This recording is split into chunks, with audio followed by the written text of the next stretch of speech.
update on Raymond? No, it just happened, obviously, to leave, but he went to go get it checked from a doctor, but he'd probably be in that day-to-day range now. Did you get a chance to talk to him? No, no. You have Dominic if, Yep, for sure. Dominic's there. I have 13, easy slot in. Yes. so really, no other lineup decisions until you know more tomorrow, probably? Yeah, up front, correct, yes. Lawman, is he, Day-to-day, yes, from that hit, day-to-day. So not today. Don't know if we'd expect him tomorrow, but he's still day-to-day. So get a better feel in the morning. Is it upper or lower? Upper body, yep. Okay. I don't think it's anything alarming, but again, I don't know if we'll have him for tomorrow. It's not that uncommon for a player to finish a game and then still something. Yep, for sure. Yep, absolutely. And now, you had no issue. It was clean. No, right? absolutely clean. The other kid took a fall too. There was a collision. He gave as much as he took. It was shoulder on shoulder, clean, and both ended up. It's just a really big boy in Zadorov. You talked about the importance of playing with identity. What does a win like last night do in terms of establishing that? Well, that's when we're good. That's what it looks like. We gave up very little in that danger, high slot or low slot area. Everything was to the perimeter, not a lot of second chances. It wasn't much different than our Edmonton game. It's just the fact we avoided the egregious odd man, the easy offense, the couple we gave Edmonton, and just found a way to win. I don't think we're going to beat teams 5-2, 5-3.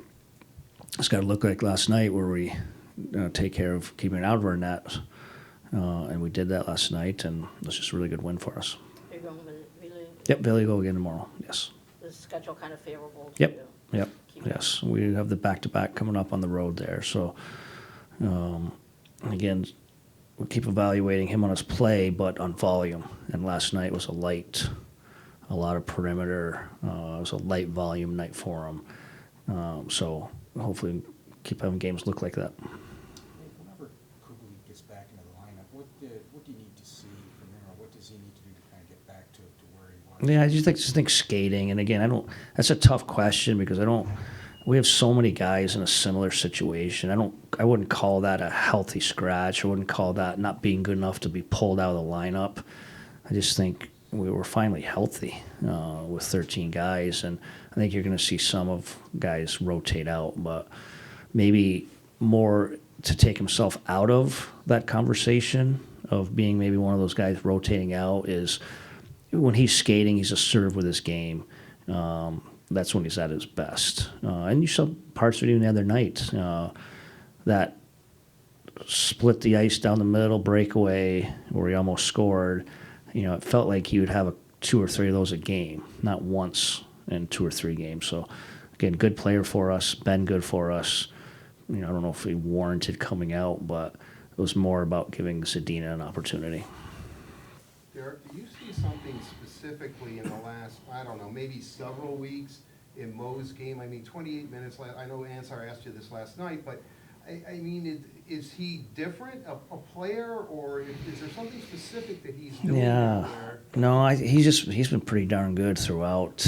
I know, it's funny, when we go on the road, we get the odd question of, I think I had Toronto wants a sophomore slump or Montreal, or how are these guys struggling? And you guys stopped asking that 2 weeks in because you guys see them every day, and they're just huge impacts in the game. And I don't think it's been any different. He's just been really good in every area of his game. And last night, with Wally going down and all the special teams we had, and pushing to finish it off, it ended up being 4 or 5 more minutes of normal. But no, he's been just really good. Maybe a little more consistent with his complete game.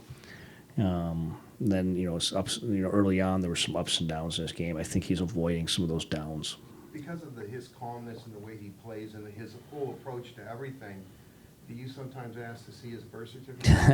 I do, and that's my point. When no problem, When people ask, I wouldn't call them hard questions, but when people are, like when he has some of these ups and downs, again, I don't think people appreciate how much we ask of him. And first power play, first penalty kill, every tough matchup, the minutes he plays, and right now he's just passing every test.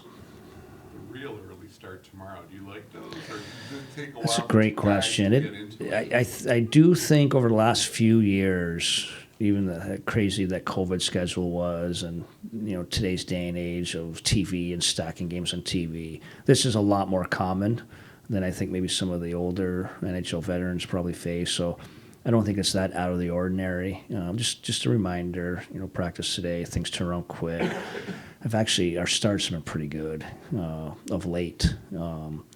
When at times we've probably struggled with some starts, but it's the same challenge. We had a really good start versus Edmonton. We had an excellent start last night.